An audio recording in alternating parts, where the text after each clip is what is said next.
Este sábado 23 de marzo de este 2013 que corre muy deprisa, es para nosotros universitarios y el Reactiva TV Canal 51 de la Universidad de Matehuala una fecha muy especial, porque tenemos la visita de un matehualense distinguido, como tantos otros que venturosamente nos han acompañado ya a lo largo de este año que corre deprisa.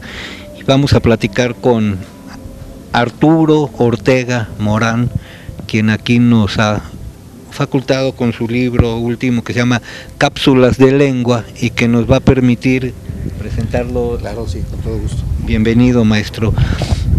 Arturo Ortega Morán nació en Matehuala, San Luis Potosí, escritor mexicano especializado en la investigación del origen de palabras y expresiones del castellano. Hizo estudios de ingeniería química y de ciencias computacionales en la Universidad Autónoma de Nuevo León. Incursionó en el campo de las letras en el año 2001, publicando el libro Hasta que me cayó el 20, en donde dio a conocer sus primeras investigaciones acerca del origen de expresiones coloquiales. Ha escrito artículos para el Instituto Cervantes en España y para periódicos y revistas de diferentes países. Es conductor del programa de radio Ya me cayó el 20, que se transmite por internet y por la radio local en Nuevo León, México. También aquí en una de las pestañas de Cápsulas de Lengua nos dice: Cápsulas de Lengua. En marzo del 2007 se inició en México la transmisión por radio de las Cápsulas de Lengua, sección en la que se cuentan historias de palabras y expresiones de nuestra lengua castellana.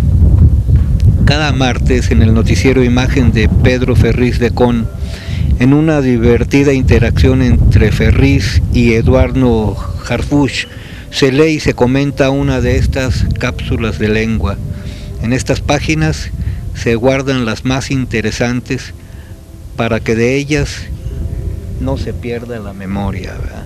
Así es. Te sorprenderás con los secretos que guardan las palabras, nos dice la editorial Monterrey Nuevo León, Font de Monterrey Nuevo León.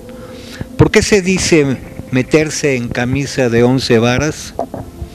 Hubo realmente unos maderos de San Juan que pedían pan y que un hueso se les atoraba en el pescuezo. ¿Sabes cuál es el verdadero origen de la canción Cielito Lindo? Estos y muchos otros misterios del lenguaje son develados en estas cápsulas de lengua.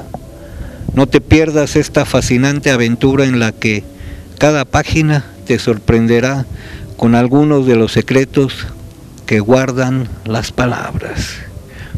Bienvenido, maestro. Un honor estar aquí y un gusto también, porque pues estamos en casa. Aquí es el lugar donde nací. Aquí algunos años anduvimos caminando, recorriendo las calles, en el tiempo en que todo estaba cerca, ¿verdad? Que todo íbamos caminando. Pero bueno, han pasado los años y el tiempo y la vida nos ha llevado a otros lugares, pero siempre Matehuala está presente y de hecho en este libro por ahí escribo un artículo con el que me gustaría cerrar ya cuando vayamos a terminar. Me gustaría leerlo, es un artículo breve, pero que está, digamos, muy relacionado con la actividad que ahora hacemos de investigar acerca de las palabras. Pero encantado de estar con ustedes. Aquí estamos con mi primo. También conocido amigo de todos nosotros, el médico veterinario y también poeta Rogelio Nava. Pues sí, también para mí es un gusto muy grande tener aquí a Arturo Ortega Morán, que es mi primo, pues a mucha honra, igual pues que todos los parientes, y es muy bonito leer libros y entenderlos, pero tener al autor a un lado es más emocionante, más bien. Claro, y te digo, y la verdad que es un tema apasionante esto de entrar a la investigación del origen de las expresiones. Ahora, en la contraportada que se leía preguntas provocativas como ¿por qué decimos te metiste en camisa de 11 varas. Es una expresión que mucho se usa, ¿no? Para decir te metiste en problemas, ¿no? Pero cuando ya uno empieza a pensar, a ver, me metí en camisa de 11 varas. Bueno, ¿por qué 11? ¿Por qué varas? ¿Por qué camisa? O sea, algo debe haber una historia. Y entonces los que como yo nos dedicamos a cazar esas historias, pues empezamos a buscar, ¿verdad? En archivos antiguos, en referencias de textos a veces hasta medievales, nos vamos a tiempos muy lejos y de pronto se hace la luz y rescatamos la historia y se siente, no sé cómo se recrea al entender por qué estamos diciendo lo que decimos. Y así breve les platico la historia de meterse en camisa de 11 varas. Bueno, cuando investigamos esta historia nos fuimos hasta tiempos medievales y encontramos primero que varas era la unidad de medida típica de longitud. Como ahora usamos metro, en aquellos tiempos se usaban varas. Más o menos variaba mucho, pero digamos que una vara en aproximadamente 80 centímetros, por ahí, para ubicarnos. Entonces, en el mercado de aquella época, ibas a comprar las telas en rollos. Había de 3 varas, de 4 varas, y de los más largos eran los de 11 varas. Entonces se generó ya una metáfora muy curiosa, decir que algo era de 11 varas era como decir, era algo muy largo, muy grande. ¿Por qué? Porque era el rollo más grande. Entonces, así se construye el lenguaje, ¿no? Se construye haciendo metáforas, haciendo relaciones entre una cosa y otra. Entonces de pronto te oías expresiones como, esa persona tiene una lengua de 11 varas, era una forma de decir, es una lengua larga, es muy hablador, ¿no? Una forma metafórica de hablar. Pero bueno, entonces ya entendemos que lo que eran las varas y que 11 varas era una expresión para referirse de forma exagerada a algo que se consideraba muy largo, muy extenso. Entonces empezaron a llamarle camisones o camisas de 11 varas a vamos a decir, una especie de túnica muy ancha, muy holgada, y ese tipo de camisones se usaban en una ceremonia muy típica de la Edad Media, una ceremonia ya desaparecida hace muchos años, que era una ceremonia para adoptar, una ceremonia de adopción. Entonces haz de cuenta que fulanito, fulanita iba a adoptar a sutanito. Bueno, pues se juntaba el pueblo, las autoridades de ahí eran testigos de honor, la mujer se ponía esa camisa de 11 varas, ese camisón muy holgado, el adoptante trataba de meter al adoptado por una manga de la camisa, y ahí con trabajos y como le hacían, pues obviamente para eso se necesitaba una camisa muy ancha, una de 11 varas. Entonces lo sacaba por el cuello de la camisa, como simulando el parto, le daba un beso y entonces ya quedaba oficial y legalmente adoptado. ¿Qué implica adoptar a alguien? Agarrar problemas que no eran tuyos, pero que por decisión propia los agarraste. Entonces de ahí empezó a quedar el dicho, no te metas en camisa de 11 varas, o sea, no agarres problemas que no son tuyos. Y pasó esa historia, se dejó de hacer esa ceremonia, pero el lenguaje quedó como un fósil, la expresión, y hasta la fecha la usamos. Bueno, ahora ya sabemos por qué, ¿verdad? Y así como esa, hay muchas expresiones que decimos y de pronto, ¿por qué se dirá así? Y bueno, ahí es donde está el trabajo que hacemos, ¿verdad? Y de esto pues se puede uno meter a todo terreno, ¿no? Bueno, es no es para empezar a abrir boca, ¿no? Pero hay muchos campos, ¿no? Le decía ahorita hace rato que platicaba con Rogelio, acordándonos de cuando eras tú torero, no sé si tú supiste sí, que aquí nuestro amigo fue torero, por ahí hay fotos muy entrañables, ¿no? No, y tenía un porte, que qué bárbaro, Corte sevillano. Entonces me platicaba, o sea, que había algunas expresiones que oías tú en el toreo. Le preguntaba hace rato que, pues, de dónde proviene la palabra Villamelón, porque, pues, muchos están gritando o echándole al juez de palabras, ¿no? Altisonantes, y luego otros le dicen, no seas Villamelón. O sea, sí. Decía, ¿de dónde salió esa palabra? ¿Por qué Villamelón? Porque uno entiende que como que no conoce el arte taurino. Y fíjate que me gustó mucho su pregunta porque la palabra Villamelón ahora se usa mucho, pero ya más en el fútbol. Y en los estadios de pronto dicen, no, nomás es un Villamelón, nada más viene cuando hay un juego bueno, pero no sabe ni de qué se trata el juego. Bueno, en algún momento del tiempo nos llamó la atención esta palabra, decir Villamelón. Bueno, debe haber alguna historia. Y ahí vamos, a buscarle. Bueno, pues lo primero que encontramos es que, no aquí en México, sino allá en España, a principios del siglo XIX, tal vez fines del XVIII, era muy común que para referirse a los tontos les dijeran melones. De hecho, si tú todavía buscas en el diccionario de la Real Academia Española la palabra melón, aparte de decir que es un fruto de tal, te dice como otra acepción, dícese de los tontos. Un melón, bueno. ¿Por qué? Pues generalmente es muy típico eso de cabeza de calabaza, cabeza de melón, o sea como que eso de comparar con una fruta que la cabeza de alguien es una tendencia, ¿no?, a darle la característica de tonto. Bueno. Entonces así era, no faltó a quien se le ocurrió decir, oye, pues aquí está lleno de melones, ¿de dónde vendrán? No, pues estos vienen de Villamelón. Entonces acuñaron el nombre de un pueblo hipotético, o sea, digamos jocosamente, empezaron a hablar de ese pueblo imaginario de donde venían los melones, y pues, ¿cómo se llamaba? Villamelón. Y así, mira, este viene de Villamelón, de una forma así, digamos, tratando de insultarlo o hablando despectivamente, ¿no? Bueno, pasa el tiempo y un punto clave para que la palabra la estemos usando ahora es que encontramos que a mediados del siglo XIX un periodista de Madrid hizo un artículo acerca del toreo, fíjate, ahí está, justamente acerca del toreo, refiriéndose a los aficionados que no sabían nada de toreo y que querían opinar y nada más se ponían en ridículo porque lo que decían no tenía ninguna sustancia. Entonces él le llamó así a su artículo, Los aficionados de Villamelón. Bueno, yo encontré ese artículo en una hemeroteca de España y lo rescaté, lo analicé, dije, no, pues aquí está prácticamente, no que allí inventara la palabra, sino que allí fue el momento en que se empieza a popularizar en el toreo, hablar de los aficionados de Villamelón, como decir los aficionados tontos, los que hablan sin saber de lo que están hablando. Este artículo al parecer fue muy exitoso porque lo republicaron aquí en México, una revista de toreo español, de toreo, perdón, se los pasaron, lo republicaron y aquí también llamó mucho la atención, pero estamos fíjate, a fines del siglo XIX.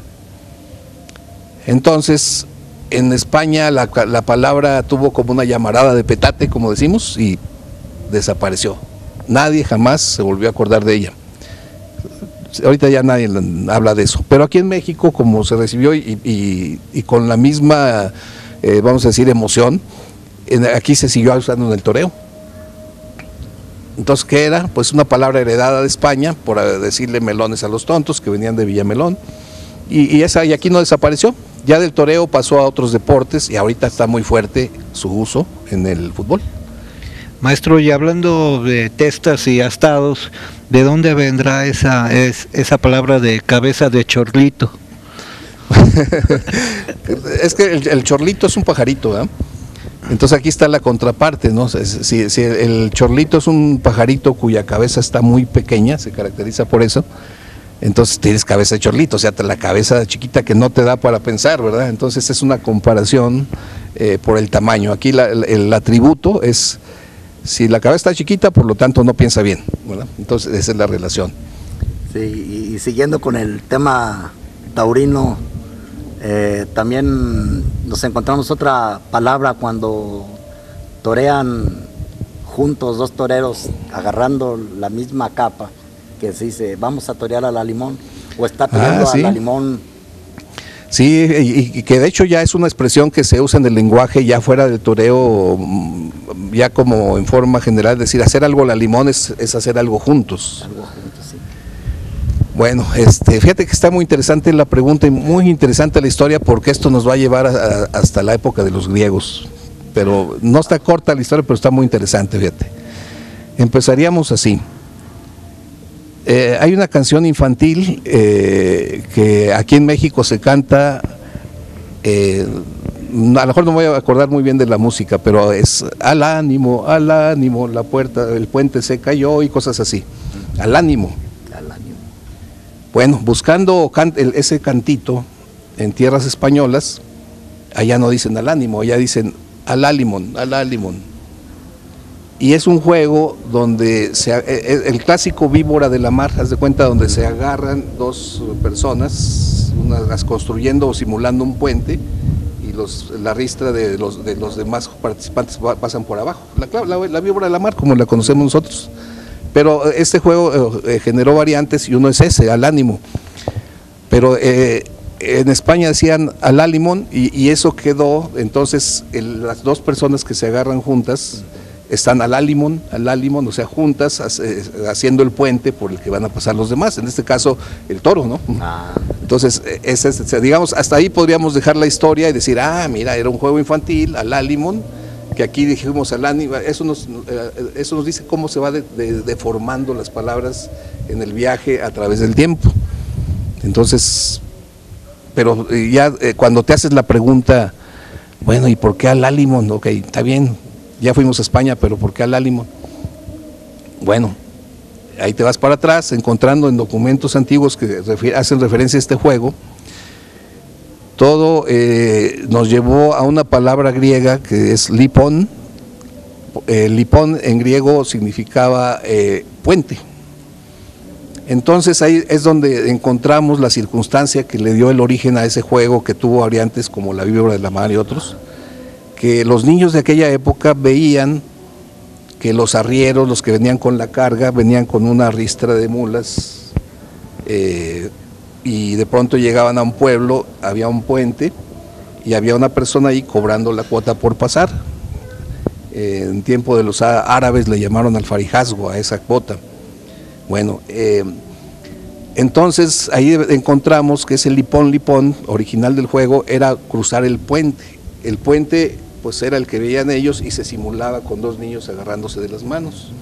Y la ristra de niños se recuerda a la ristra de mulas que pasaban, y que muchas veces el precio, como no traían dinero para pagar, lo que hacían era les dejaban la última mula. Es decir, pues ahí van todas, pues no traigo, pero ahí te dejo la última mula, esa es la cuota, ¿no? O sea que el de atrás se quedará.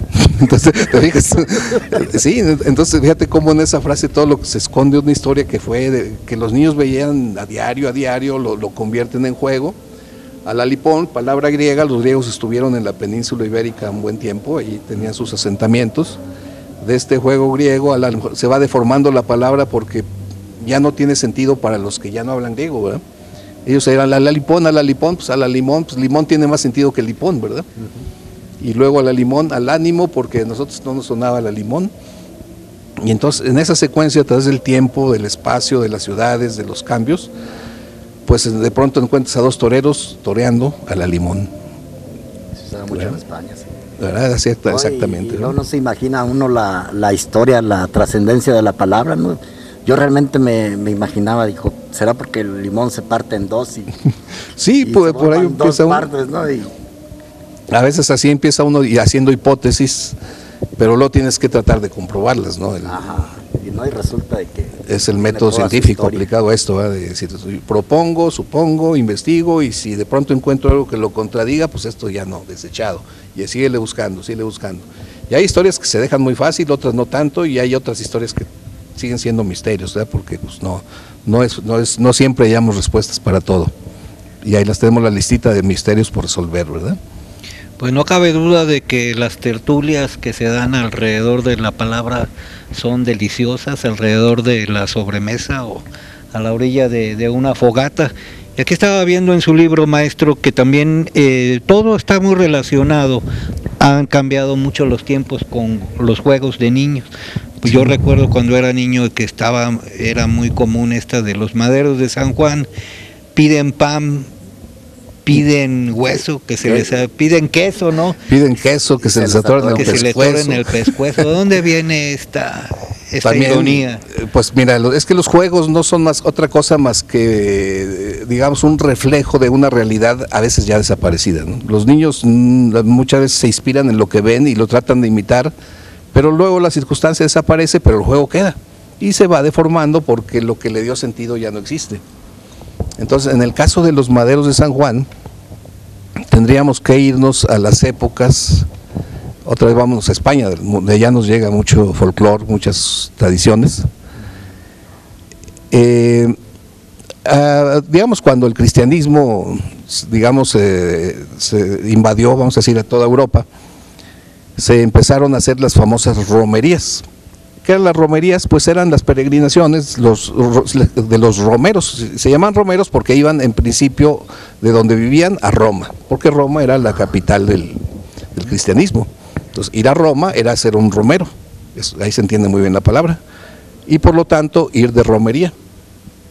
Pero luego ya como que queda la palabra que ir de romería ya no necesariamente es a Roma, ya podrías ir de romería a otros santuarios que había, digamos, en diferentes localidades. Unos muy famosos que hasta la fecha se mantienen son los romeros de San Juan.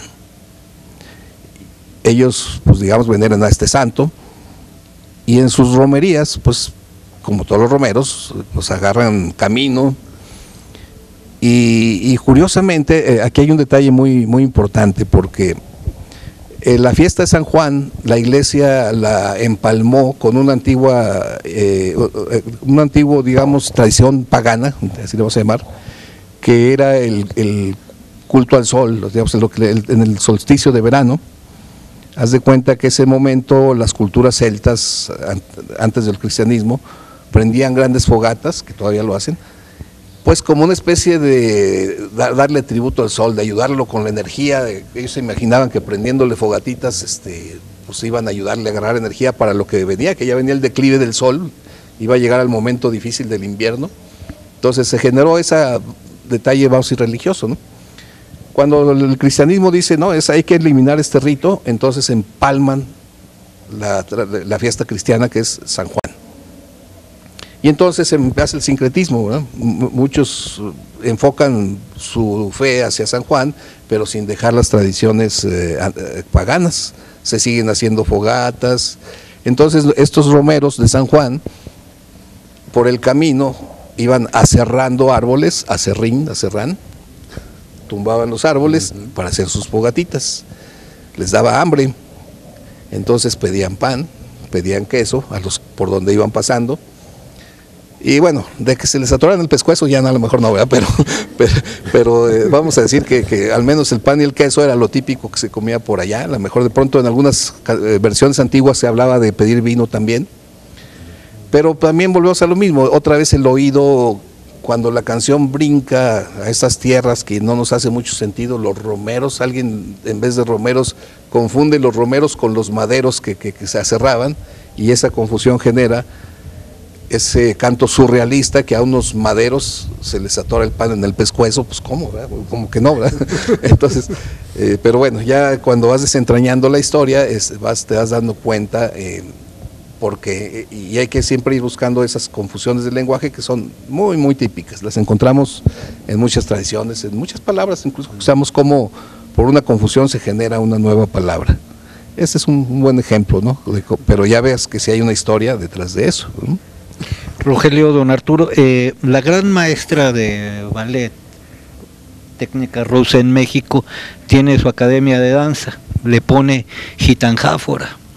La maestra Farailda Sevilla, maestra, pero ¿por qué le pone así a su escuela? Suena como muy árabe. No, dice, en efecto, porque es una gitanjáfora, es la creación de una nueva realidad. Pero ¿de dónde viene eso? No, pues es que ya ven, por no leer a Alfonso Reyes, y usted que está en Monterrey y que lo conoce, y bueno, denos un ejemplo.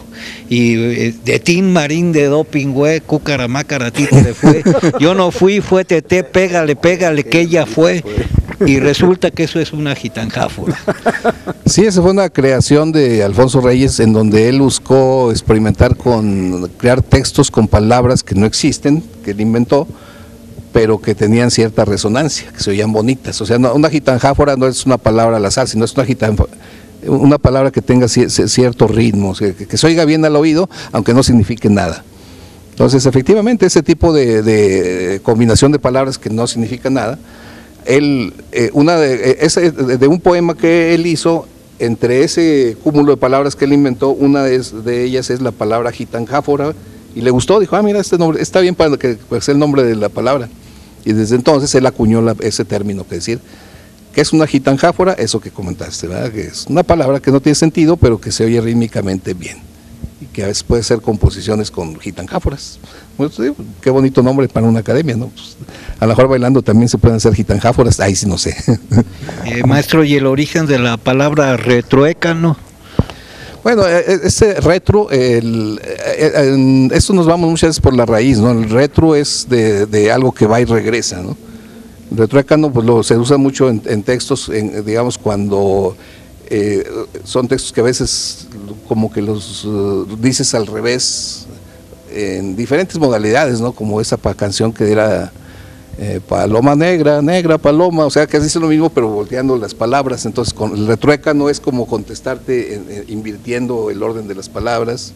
Entonces ese tipo de efectos que puede tener sus diferentes modalidades, la palabra pues viene por ese retro, de retro, que es algo retro, algo que regresa, retroceder. Entonces ahí vemos la raíz de la palabra, ¿verdad? Como es retro. Que es algo interesante también estudiar las raíces de las palabras, ¿no? Porque nos llevamos muchas sorpresas.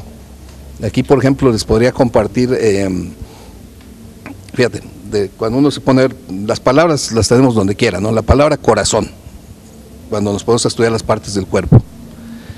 Bueno, pues ahí te pones a investigar la etimología de dónde viene la palabra, tú dices, pues en latín corazón se decía cor. Ah, qué padre, corazón, como si fuera un aumentativo, un corazón, un grandote, está bien.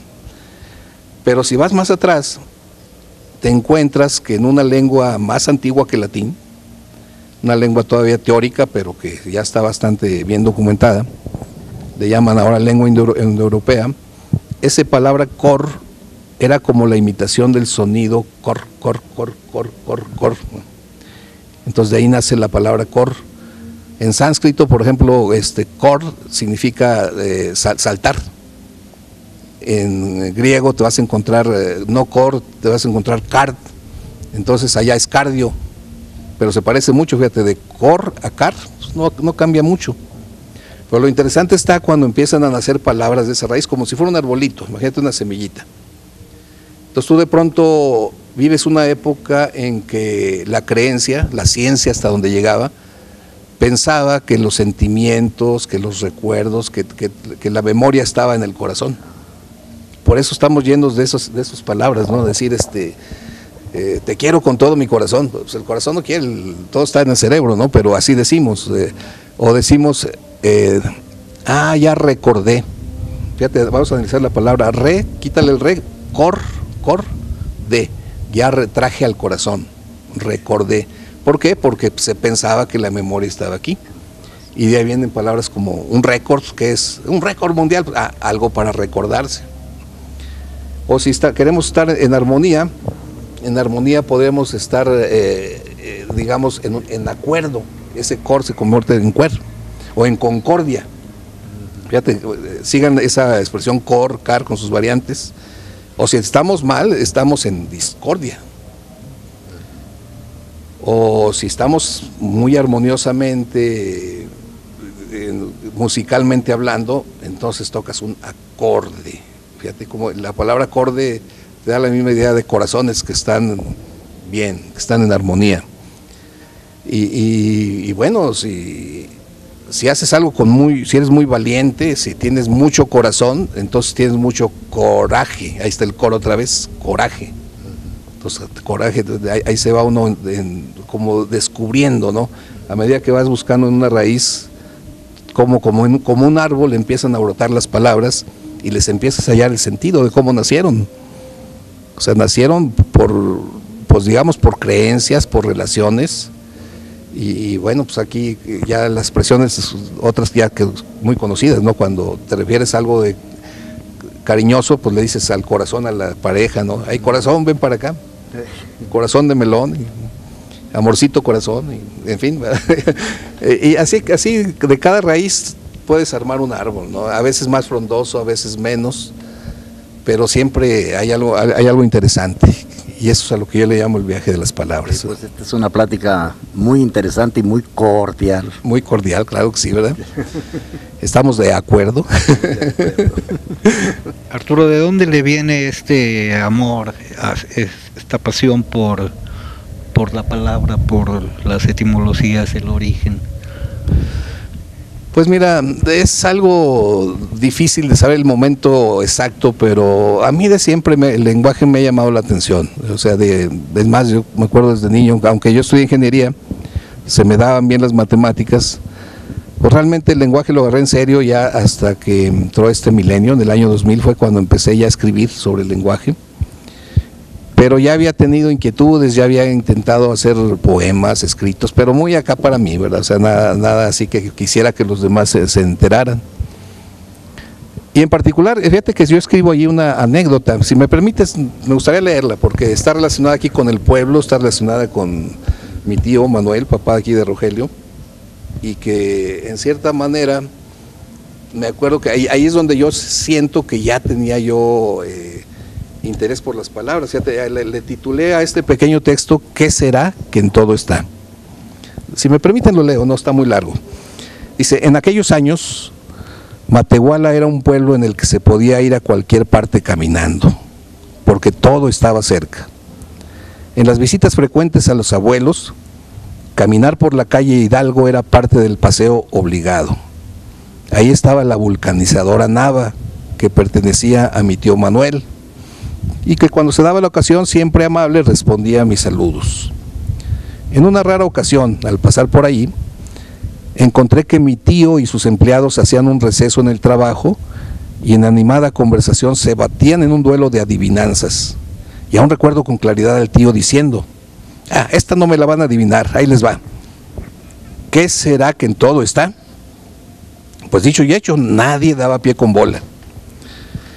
Con lo que no contaba el tío era que yo recién me había graduado con honores en las clases de catecismo, nada menos que con Vicenta, era una distinguida beata del pueblo.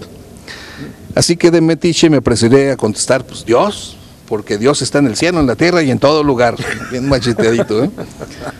Pero mi entusiasmo se desvaneció cuando el tío replicó, no Arturito, ¿a poco Dios está en el infierno? Piénsale, ahí te lo dejo de tarea. La torre, pues imagínate, me dice eso y qué manera de moverme el tapete. Mi mente infantil le daba razón al tío, pues cómo iba a ser que Dios conviviera con el diablo, no checaba. Pero entonces, ¿por qué me dijeron que Dios estaba en todo lugar? El conflicto era grande, así que era momento de recurrir a la fuente del saber y fui a preguntarle a Vicenta. Pero solo pudo decirme, Dios está en el cielo, en la tierra y en todo lugar, y así lo dice el catecismo, y no andes pensando otras cosas porque es pecado. En la madre me salió peor. Aparte de la duda, me quedé con la preocupación de que me podía llevar el chamuco. Durante unos días, mi cabeza se hizo un lío. Y si Dios está también en el infierno, entonces, pues ¿quién manda allí, el diablo o él? Y si no está en el infierno, entonces no es cierto que esté en todo lugar. Total, y si no es Dios, pues ¿qué será lo que en todo está? De plano ya no aguanté y me apersoné con mi tío Manuel y le dije, ¿sabe qué, tío? Me doy. Siempre amable y esta vez creo que hasta compadecido, sin esperar más me dio la respuesta con la que mi carga de dudas se vio incrementada. Las dudas teológicas siguieron ahí, ahora acompañadas de novedosas dudas lingüísticas. El nombre. Esa era la respuesta del tío Manuel, que reforzaba diciendo, todo tiene nombre, por eso en todas partes está. Pero todo tiene nombre, ¿sería posible que todas las cosas tuvieran nombre? El sentido común me decía que debería haber muchas cosas desconocidas y pues por lo tanto sin nombre. Pero de pronto pues me daba cuenta que había palabras comodines para referirse a ellas. O sea, esto puede ser un cachivache, puede ser una chinchuleta, puede ser una chingaderita, puede ser lo que sea, ¿no? Tiliche. Total, que pensar en el nombre de las cosas, años después me llevarían a otra cuestión. Bueno, ¿y por qué las cosas se llaman como se llaman? Y aquí estoy, estimados oyentes, lectores, aún atrapado por esa pregunta de respuesta infinita. Pues mi tío Manuel ya no está con nosotros y la vulcanizadora Nava tampoco, ya no está. Pero sí, en mí se quedó ese recuerdo de aquel momento en que conocí aquella adivinanza que de alguna forma marcó mi vida. ¿Qué será que en todo está? Esto, 8 años, 10 años. Entonces yo creo que ya venía ya tenía en el chip esto del lenguaje. ¿Y qué opina, maestro? Hay un matehualense que tú también conoces, Rogelio, Gilberto Vázquez, que a él, bueno, toda su vida en San Luis, y pintor, gente muy relacionada con la cultura, al que cada rato lo invitan. Ay, te invito a esta función, va a estar muy buena. Sí, cómo no, si puedo no voy. Y todo el mundo lo conoce por esa frase, y hasta se la... Bueno, sí, no es común, si puedo no voy, porque lo normal sería decir al revés, ¿verdad? Si puedo, voy, ¿verdad? Pero pues se vale, realmente, gramaticalmente no tienen ningún problema. O sea, lo que pasa es que a nivel costumbre, pues sí se oye rara. Ciertamente, pues, a lo mejor lo hace así, justamente para distinguirse, ¿verdad? Dice, caray, respondió de otra manera, ¿verdad? Como dice mi amigo Ricardo Espinosa, que también se dedica ya en el cosas del lenguaje, dice, ¿cómo dijo? Se hace esa pregunta cuando se oye algo así raro. Don Arturo, ¿qué nos puede decir de los albures? Yo sé que Sergio Corona tiene una universidad del albur y que es campeón internacional de albures. Se meten en un ring y duelos de albureros, y también hay una categoría, la antialbur. ¿Qué nos puede decir al respecto? Pues en lo que a mí respecta, la palabra albur es una palabra de origen árabe. Albur le llamaban así a un pescado muy, digamos que normalmente se escapaba muy fácilmente. O sea, cuando parecía que ya lo tenías, hacía un movimiento extraño y saltaba y te sorprendía. Entonces lo que parecía que ya tenías pescado se te iba. Entonces esa palabra árabe albur, que por un mecanismo misterioso que no he logrado descifrar al 100%, llega para nombrar a esa secuencia de frases, expresiones que con un doble sentido, ¿verdad? Que generalmente de connotación sexual, que es típico, muy, típico mexicano, ¿no? Y efectivamente hay quien hace de esto un arte. Creo que Chava Flores en sus canciones lo usaba mucho también. Yo francamente no me ha dado por meterme por ese lado, o sea, mi interés está más bien por el lado etimológico, sentido, pero aprecio a quien desarrolla esto hasta este nivel como Sergio Corona, ¿no? Así que puede dejar hasta ahí, pero usted debe tener su trasfondo psicológico, ¿no? Pero la verdad, ahí sí me metería en camisa de 11 varas si me hablar de esto, ¿no? Y también nos habla en su sinopsis bueno, no tiene que ver con palabras raras, pero el origen de ese himno mexicano, elevado a esa categoría en el Mundial, que es en el Mundial de México, Cielito Lindo. Nos habla del origen. Esa es toda una historia también, lindo. Sí, porque efectivamente un mexicano que va al extranjero, sobre todo ahora en los juegos de fútbol, el Cielito Lindo le sale del alma y se canta coro y en fin, te enciende ese patriotismo, ¿no? Entonces esto viene a la idea de que Cielito Lindo es una canción mexicana cuyo autor es Quirino Mendoza. Se supone que él es el que la registró ante digamos, desde aquel entonces Comisión de Autores y Compositores, 1919. Está bien, hasta ahí no hay ningún problema, ¿no? El detalle es que siempre había llamado la atención para algunos investigadores que decían, a ver, Quirino, pues si tú dices que la compusiste, pero yo aquí me encontré un texto donde dice, canta y no llores, porque cantando se alegran los corazones. Pues, a ver, ¿cómo estás? Todavía no nacías tú cuando se escribió esto, ¿no? No, es que esos me lo copiaron. Quirino nunca reconoció que él no era el autor, o al menos no el autor total de la canción. Entonces, yo lo que hice fue decir, a ver, ya de una vez por todas vamos a darle mate a esta discusión. Porque había quien decía, no, Cielito Lindo es de Argentina, porque allá lo cantamos desde hace mucho. Y había que decía, no, es de Cuba, porque la Sierra Morena está en Cuba, y los españoles, no, esa es andaluza la canción, y todo el mundo se reclamaba la paternidad de Cielito Lindo. Entonces yo una vez dije, bueno, ya, hoy le toca a Cielito Lindo. Y ahí me metí un buen rato, sí no estuvo fácil, pero estrofa por estrofa la fui investigando, y de cada una siempre hallé un texto anterior a la existencia de Quirino, en donde ya se usaba la expresión.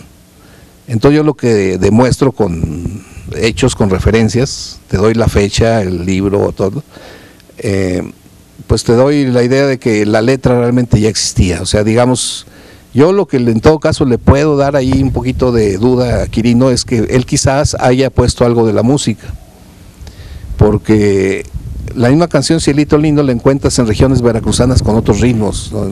Hay una canción que se llama Del Butaquito, muy veracruzana, más tipo guapango así, pero la letra es la misma, de que Cielito Lindo que canta y no llores, y zapateando y para allá y para acá, pero nada que ver con el canta y no llores, ¿no? Y luego también nos encontramos una canción muy parecida en Argentina que grabó Carlos Gardel, un tipo tango, y esa sí la música está casi que igualita en esa parte, nomás que le llama Cielito Mío. Entonces, pues eso también ha hecho dudar, pero por la fecha en la que la grabó no es, bien pudo haber sido también que la conocieran de una fuente mexicana, o sea, no es contundente, ¿verdad? Que decir, pues la grabó Carlos Gardel, por lo tanto no es de Quirino la música. Pero hay la duda. Entonces, lo que sí puedo asegurar yo es, la letra no es de él, ninguna de las estrofas conocidas. La música puede ser. Entonces, en este libro, pues para no dejarlo en que nomás lo dije, pues aquí están las pruebas, las referencias de en qué libro y qué fecha. Hay cantos andaluces desde el año de 1400 y tantos, ¿no? Que te hablan ya de la Sierra Morena, de los ojitos que vienen bajando de la Sierra Morena, como ladrones para robarse el corazón de un enamorado, ¿no? Entonces esa metáfora de ladrones en la Sierra Morena es de la circunstancia de que ahí realmente había muchos asaltantes. Había asaltantes que bajaban de la Sierra Morena andaluza y a veces pues dejaban sin nada a los caminantes, a veces hasta los mataban también, estaba difícil ahí. Entonces el folclore hizo una metáfora de eso y convirtió a los ojitos en, vamos a decir, los ladrones que vienen de la Sierra Morena y que cuando bajan se roban el corazón de un desdichado enamorado, ¿no? Entonces esa es la historia que contamos en este libro también. Maestro, también hay una discusión en torno a nuestro poeta potosino y nacional también, Francisco González Bocanegra, que dicen los expertos, ¿por qué nuestro himno nacional dice, y retiembla en sus centros la tierra, al sonoro rugir del cañón? Y dicen, pues la tierra no tiene centros, tiene un centro, modifíquenlo. No se puede. ¿Y por qué? Pues porque es el himno y así se queda. ¿Qué nos puede comentar al respecto? Y ahorita le voy a hacer otra pregunta también para engancharla, de que se dice que el himno mexicano y todos los himnos del mundo, yo no sé, no lo había reflexionado, que están casi enfocados a encomiar la guerra, en lugar de encomiar significar la paz, que debería de ser la búsqueda cultural de los pueblos. Bueno, vamos por partes. De la primera pregunta, si uno es muy riguroso con el lenguaje, eso es a veces un error. El tratar de pedirle al lenguaje que se rija por las reglas de la lógica. No, el lenguaje no se rige por las reglas de la lógica, tiene sus propias reglas. Entonces, eso de hablar en sus centros, no lo inventó Bocanegra. Si tú buscas poemas, sobre todo entre los poemas, era una figura muy socorrida eso de hablar en los centros de la tierra. Pero no nos extrañaría tanto si tú de pronto te das cuenta que a veces cuando dices subió a los cielos. ¿Y por qué no nos extraña? Pues ¿cuántos cielos hay? Pues, caray, 2, 3, 4 o 1. O cuando dices, ¿ya viste a tus espaldas? Sí. ¿Cuántos tienes? ¿Verdad? ¿Te fijas? O sea, es una figura típica del lenguaje, el pluralizar, y que, claro, si le metes las reglas de la lógica, entonces pues no checa. Entonces lo mismo pasa con los centros. Pues no, si efectivamente, geométricamente, el punto geométrico es uno solo, es un punto teórico, pero vamos, poéticamente, en cuestión del lenguaje, no tiene ningún problema que hablemos de los centros como los interiores. Y ya con los ejemplos que les comenté, creo que nos damos cuenta que no es exclusivamente esa palabra, ¿verdad? Entonces él como poeta, como escritor, pues tenía todo el derecho, la licencia de poder usar esas figuras que no solo él usó, sino muchos lo han usado, ¿no? Nos dicen las mamás, límpiate las narices. ¿Cuántas tengo? Pues sí, ¿verdad? Entonces, ¿para qué? Y entonces ese es uno de los errores que hay al tratar de juzgar el lenguaje. En tratar de decir no se ajustó la lógica, está mal. No, el lenguaje, eso le vale. El lenguaje tiene sus propias reglas. Y eso también de que esa palabra no la digas porque no viene en el diccionario, también es un error, ¿no? Los diccionarios nacen de las palabras, no al revés. Las palabras no nacen del diccionario, ¿verdad? Entonces, las palabras uno tiene todo el derecho de usarlas aunque no están en el diccionario. Ya el tiempo dirá si entran o si ahí se quedan afuera, ¿verdad? Pero por lo pronto hay que quitar ese tipo de ideas, ¿verdad? Y respecto a esto de que los himnos son belicosos, maestro. Pues sí, es cierto, porque hay que entender que los himnos generalmente se generan o se hacen en tiempos difíciles en donde es necesario alentar, digamos, para que los soldados agarren valor, ¿verdad? Y eso, pues, ¿qué más que la música, el redoble, los tambores, cosas así, ¿verdad? Entonces, eso yo creo que es cierto. Las arengas.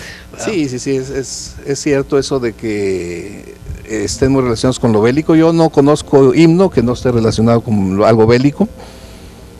Y la verdad poco no, cuando escuchas el himno como que te enciendes, ¿no? Que si en ese momento hay una pelea y por defender a México te enredas en la bandera y te tiras, ¿verdad? Porque como que la música te hace entrar en esa dinámica, ¿verdad? Maestro Rogelio. No, estaba recordando cuando en aquellos tiempos en que Matehuala era muy chico, las calles empedradas todavía, como la de Betancourt, que jugábamos mucho ahí. Yo creo, pues nos tocó jugar a ti, a mi prima Leti, a mi primo Heriberto, a Beto, y que jugábamos Yo amo a to matarile erilero, pues qué onda, qué amo es eso? a to matarile erilero, pues sí, caemos en esas deformaciones de los juegos infantiles. Está bonita esa historia, ¿verdad? Porque tú dices, amo a to, caray, ¿quién es to? ¿Y por qué lo aman tanto a to? ¿Por qué aman a to? Entonces, pues sí, ya de ahí empieza uno a buscarle, ¿no? Entonces, fíjate, yo cuando estudié ese tema, empiezo a buscar en los pueblos españoles cómo lo cantaban allá, porque yo ya sabía que venía de España. Y me encuentro que de los más antiguos ellos decían ambos a dos, el matarile dilerón, sí, es porque es una gitanjáfora, algo así más o menos. Pero ambos a dos, como quiera, seguía sonando raro. Pero luego encuentro que esa figura ambos a dos se usaba mucho en los escritores del siglo XIX y atrás. Ellos, no era nada raro decir ambos a dos hicieron esto, cuando vinieron tal y tal descubridor, ambos a dos. O sea, que una figura del lenguaje válida en su momento, ¿verdad? Entonces, yo me imaginé y dije, pues eso fue. Pero no, ya buscando más atrás, de pronto me topo con que el canto original no es ni siquiera español, es francés. Y entonces ahí sí tiene sentido. Entonces en francés el cantito es Amambo Chateau, o sea, como que diciendo, oh mi hermoso castillo. Acá al oído se oye algo así como Amambo Chateau, matantire lire lire, Amambo Chateau, matantire lire lo. Entonces ese oh mi hermoso castillo francés, pues a los oídos de los niños españoles pues no lo entendían, le daban lo que más les parecía. Entonces dice ambos a dos, cuando llegue ese ambos a dos a México, pues ni en cuenta, pues ¿qué dicen? Amo a to, pues amo a to. O que a to, o a to algo. En fin, ya entonces el canto lo cantamos sin razonar, sin ponernos a pensar en el significado, simplemente porque así lo heredamos. Y se va haciendo una cadena de manos, los hijos los aprendimos de los papás de sus papás, y son cantos antiquísimos, ¿no? Pero bueno, así ya siguiendo la historia nos lleva a una explicación de dónde salió ese amado to. Bonito salir. Y ahorita que está aquí don Rogelio también, ¿cuál sería el origen de la palabra ole? Ole, sí, pues por el lado también de la tauromaquia. Sí, hay una teoría ahí sí no hay una claridad, pero también muchos lo asignan del árabe también. Un walá o árabe o alá, que también se da como olé o algo así, como una expresión así, digamos, de tipo religioso, cuando expresabas una gran admiración por algo, como decir, oh Dios, por decir alguna cosa así, ¿verdad? Entonces es una de las teorías que más dicen. Entonces era de esa expresión de admiración, pues se la expresabas a los toreros por los momentos en que se exponían y hacían algo que a la vista pues era estético, ¿eh? Entonces esa es la explicación que tenemos del árabe. Maestro, ¿qué más nos puede comentar de su libro que pues vamos a tener que leer y descubrirlo? Cápsulas de lengua. Sí. Pues hay varios artículos, ¿no? De hecho, yo trato de abarcar diferentes tipos de temas, pero siempre relacionados con palabras, buscando historias. Haz de cuenta, una historia pueden hacer en cualquier momento. Aquí, por ejemplo, de los que me acuerdo aquí que también tratamos, hay una, hablando de canciones, también a la que le echamos el guante fue a la Adelita, porque la Adelita, pues uno piensa las Adelitas, pues las mujeres de la Revolución, ¿verdad? Entonces ya empieza, y bueno, ¿y por qué? ¿De dónde nació la canción Adelita? Y empiezan a apuntarse muchachas que según eso lo inspiraron, que dijeron, no, a mí me la compusieron, yo me llamaba Adela no sé qué, y en fin, empiezan varias candidatas. Entonces, decir, bueno, vamos a buscarle, pues ahí empieza el trabajo. Y ahí la sorpresa fue, otra vez, que la canción ya existía aún antes de que empezara la Revolución Mexicana. Claro, con una letra no muy exactamente igual, pero sí con la misma idea. Adela, en la canción original, él no es la muchacha que anda con las carrilleras y con la carabina al hombro en la batalla, ¿no? No, en la canción original, el que canta la canción es un soldado que va a la guerra y se despide de su Adela, que la deja y se le encarga ya a los papás, como diciendo, ya me voy, les encargo a mi Adela, y ya me voy con mucho dolor y que la dejo, y no sé si la volveré a ver, y empieza pues me imagino yo la despedida, decir, la angustia de tener que dejar a la mujer que quería, y que a lo mejor por no estar le iba a hacer de chivo los tamales, ¿no? Por eso le dice, y si Adelita se fuera con otro, la voy a seguir por tierra y por mar, ¿verdad? Porque es la despedida del soldado, y Adela es la mujer que se queda en la casa, como solía suceder en esas batallas, no de la Revolución, desde antes. Pues acuérdense que todo el siglo XIX nos la pasamos en guerra, ¿verdad? Así que por guerras no paramos ahí, ¿verdad? Entonces cuando llega la Revolución, pues yo no dudo que entre digamos el repertorio de los que cantaban ahí en la noche, pues alguien se la sabía, y no faltó ahí una soldadera que se llamara Adelita. Ay, te voy a cantar la Adelita, y ahí sí, Adelita, y toda la muchacha a lo mejor se quedó con la idea, me la compuso a mí, ¿verdad? Y a lo mejor pues, se quedó con esa idea y la platicó a los hijos de los hijos, y así van saliendo las leyendas de que, no, mi abuelita fue la que le compusieron la canción. Pero ya si las evidencias históricas son frías. Si tú te encuentras que esa canción está documentada, no sé, en 1906, por ejemplo, pues ya no la busques por la Revolución, ¿verdad? Ya todo lo demás, pues explícalo de otra manera. Ahora, eso no quiere decir que no hayan existido las soldaderas, que es así, ahí no hay ninguna duda, ¿verdad? Pero que la canción Adelita se haya compuesto para una mujer que se llamó Adelita, que andaba en la lucha, que era una soldadera, no, eso no, la canción ya existía, ¿verdad? Entonces es otra de las historias que por ahí capturamos, ¿no?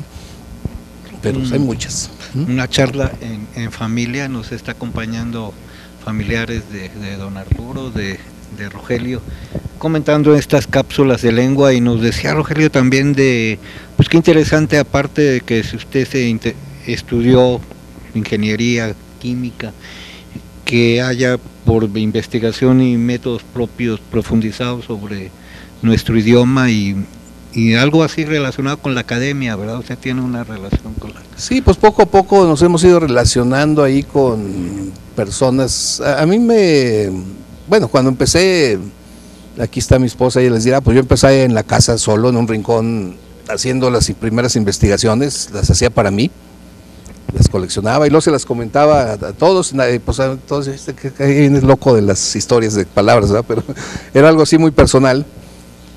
Pero cuando ya vi que tenía una buena cantidad, empecé con la idea de hacer un libro. Dije, oye, pues esto está interesante, a mí me gusta, yo creo que debe haber gente que también le guste. Y eso fue en el 2001, fíjate, ya estamos hablando de muchos años, cuando hice el primer libro que se llamó Hasta que me cayó el 20. Y ya en paralelo en ese momento empecé también a publicar en un periódico de Monterrey, el diario El Porvenir, una columna que se llamó igual, Hasta que me cayó el 20, que la estuve escribiendo por más de 10 años. Y a través de la internet empecé a explorar, publicar en internet. Y de alguna manera, por ahí en algún foro español donde yo me metía con gente de mis intereses, de los mismos intereses, y de pronto les empezaba yo a rebatir cosas, ¿no? De estas historias que en esto hay mucho de historias inventadas, así como hay etimologías para explicar el origen. Yo acuñé la palabra mitologías, como diciendo, no, esa es una mitología, es un mito, o sea, porque hay historias que no tienen fundamento y uno las puede contrarrestar y es una aportación, ¿verdad? Entonces, cuando me empecé a entrar a este terreno, como que llamé la atención por ahí de gente del Instituto Cervantes en España, que me invitaron a publicar con ellos una serie de 20 artículos. Y ahí están en la red, en el sitio del Instituto Cervantes, que es el centro por excelencia del español después de la Real Academia. Y ya de ahí se han ido empezando a abrir puertas. Entramos a radio en cadena nacional con Pedro Ferriz, en la revista Algarabía, que también tiene mucho reconocimiento a nivel nacional, ya llevo varios artículos. Y para este año, no sé exactamente en qué momento, pero sale un libro que me va a publicar la editorial Algarabía justamente. Ya estamos en espera, ya está en el horno, así que en cualquier rato va a salir ese libro. Lo vamos a presentar allá en el Distrito Federal, así que vamos a empezar a movernos ya también en otros terrenos. Y ahí la llevamos poco a poquito, pero el trabajo no se agota, el mundo de las palabras es infinito, inagotable. Algarabía, excelente revista que edita Pilar Montes de Oca. Y maestro, aprovechando también su visita, hay una expresión de aquí muy propia de Matehuala que me llama mucho la atención, que dice, voy a Anca mi hermana y ahorita regreso. Sí, y no solo de Matehuala, también la encuentras en España, en las regiones rurales, porque es del español antiguo. Y es que pasaba eso, ¿no? El español como lenguaje pues se estanca de pronto en ciertas regiones que no tenían mucha comunicación, vamos, en los ranchos que les decimos, pues el lenguaje tarda un poquito más en irse uniformizando con el resto de los hablantes.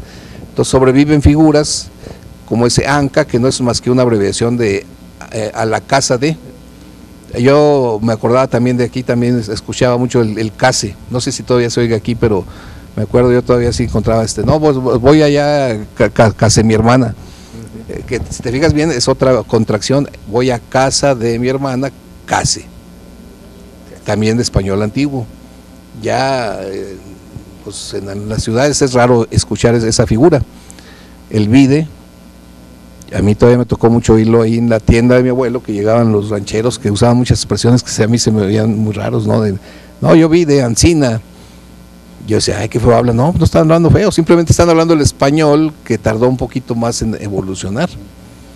El Quijote, si tú te pones a leerlo en sus ediciones originales, está lleno de esas expresiones, del vide, del anca, de la Ancina, etcétera, porque así se hablaba, ¿verdad? El truje también se usaba mucho en el español antiguo. Y aquí lo oímos todavía con los rancheros, ¿no? Hay un texto de Juan Rolfo, Un pedazo de noche, habla un sepulturero con una mujer, una prostituta la que está cortejando, y le cuenta sus aventuras mientras se entierra y dice, no, ay, se pega la gente a la caja y da unos alaridos espantosísimos. Un actor de aquí de Matehuala, memorizando el texto, dice, se agarraban de la caja dando unos aladridos espantosísimos. Así no es, no, así déjalo. Aladridos. Qué afortunado es el lenguaje, ¿verdad, maestro?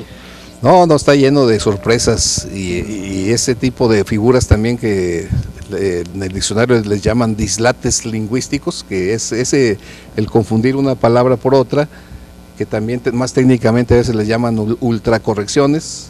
Una ultracorrección es eso, de alguien que quiere solo una palabra que oyó muy elegante, pero al usarla la cruza con otra y entonces se forma una palabra diferente. Así de este tipo, de cuentas, un típico ejemplo de lo que se llama ultracorrección. Aladrido, pues sí, ladrido. Sí, es que es muy rico el español, casi de cada palabra haces un verbo, juegas mucho con las palabras. Uno de mis poemas, pues ojo, ve a echar ojo, o sea, ve a ver.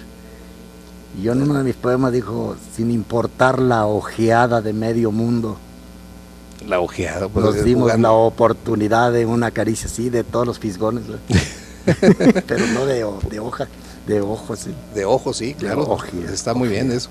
Sí, el lenguaje es lúdico, ¿verdad? Se presta para el juego. Pero no solo eso, sino que yo lo que les he comentado pues, en otros foros, ¿no? Que meterte a conocer la historia de las palabras no es algo más que un juego, porque te hace ver el lenguaje de otra manera y automáticamente te hace ver la historia de otra manera, y aparte, y al final de cuentas, pues nosotros somos historia condensada, entonces ya te ayuda a ver el mundo de otra manera, ¿no? Entenderlo un poquito más, porque estás entendiendo. En el lenguaje es como los fósiles, el equivalente al arqueólogo, ¿no? Que en un fósil descubre no una piedra, descubre muchas cosas, ¿no? Descubre qué género era, hace cuántos años vivió, qué comía, o sea, porque el ojo experto te ayuda a encontrar todo eso, y eso te ayuda a explicar muchas cosas. Aquí es el caso de lingüista, pues lo hace con las palabras, y más fácil porque no hay que escarbar así, no te ensucias, ¿verdad? Menos escarbar metafóricamente sí, ¿verdad? Pues como apreciará usted una plática, nosotros en familia deliciosa, yo le voy a pedir a nuestro amigo Rogelio, que es poeta y aparte de torero y médico veterinario, que nos haga el favor de cerrar esta emisión. Nos vamos a volver a reunir, don Arturo, gente ilustre de Matehuala, que demuestra que bueno, el talento está en todos lados, claro. Lo mismo que la inteligencia y el conocimiento, que cierre esta edición de Acercarte, y un mensaje de usted, maestro. Pues, no me queda más que darle también las gracias a Arturo, porque pues ya enriquecimos más nuestro intelecto, ya salimos de algunas dudas, y pues me dio mucho gusto que atendiera nuestra invitación y de tenerlo aquí con nosotros en Matehuala, su tierra natal, y ojalá y que pronto lo volvamos a tener con nosotros para a ver si podemos hacer un programa a la limón, él explicando las palabras y yo diciendo mis poemas, cada quien agarra una punta del capote y vámonos recio. Claro, sería bien padre, no, yo encantado y agradecido también por la invitación. La verdad es que sí me imaginaba alguna vez estar aquí en Matehuala platicando del tema, ya lo he hecho en otros lados y dije, ¿por qué Matehuala no? ¿Eh? Entonces qué bueno que ya se dio esta primera ocasión, habrá más. Es cuestión de buscar el momento oportuno. Que oportuno es una palabra bonita, porque es de palabra de los marinos. Le llamaban un viento oportuno, es medio portuguesona, al viento que te llevaba hacia el puerto. Entonces, pues claro, oye, si de pronto te lleva un viento y te jala para donde vas, oye, qué oportuno, ¿no? Te lleva al puerto. Pues así son estos momentos, ¿no? Que de pronto el viento me jaló aquí y llegué al puerto, y qué padre, mira, ya hicimos un programa. Muy bonito. Y esta oportunidad se va a dar, maestro, y lo vamos a invitar para que lo disfruten y compartirlo con la comunidad universitaria. Sí, claro, algún día que podemos platicar también ante un auditorio en vivo para interesarlos en esto del lenguaje, porque no importa la carrera, la profesión a la que te dediques, y eso es también una invitación para quienes nos están viendo. Interésense en las palabras, vean algo de sus historias. Yo en la red tengo un blog que se llama Cápsulas de Lengua, igual que el libro Cápsulas de Lengua, en donde tengo varios artículos escritos. Es una buena manera de empezar a interesarse, y muy, digamos, breves, por eso le llamo cápsulas, para que se lean rápido, pero que algo te va a quedar. Entonces, si tienen oportunidad, échenle un ojo, métanse a un buscador, Google o otro, pónganle Cápsulas de Lengua y ahí va a salir luego. Y a través de ahí podemos estar en contacto también. Es lo que me platicabas, lo que platicamos la otra vez que entregamos algunos diplomas cuando les enseñabas en veterinaria algo de literatura, y tú les inculcabas mucho pues el amor a la literatura, a las palabras, y decían, ¿y por qué si yo soy veterinario, por qué voy a aprender? Ni modo que platique de poesía con un caballo. Pero yo les decía, porque se sintieron en algún momento un poco intrigados, porque les pedí, se me ocurrió que leyeran Platero y yo. una historia muy bonita de un burrito así blanco, pues si son veterinarios, son lecturas para niños. Nosotros somos adultos y decía, bueno, a ver, un niño te lees locuciones en latín, en inglés, en todo lo que viene. Yo no le entiendo a ese libro, lo leíste bien, está muy feo. Bueno, pues no lo lee entonces, ¿no? Los libros son como los amores, si no funcionan, adiós, pero finalmente sí funcionaron y terminaron leyendo mucha literatura relacionada con usted lo sabe, don Rogelio, con el campo, con el mundo animal, así que pues nosotros también lo somos. No nos despedimos, agradecemos a don Arturo, a nuestro amigo Rogelio, a su distinguida familia que nos han visitado y a todo el staff de Telecable Canal 4, propietarios, por su esfuerzo para coadyuvar a que estas ediciones culturales lleguen hasta ustedes. Hasta la próxima. Hasta luego.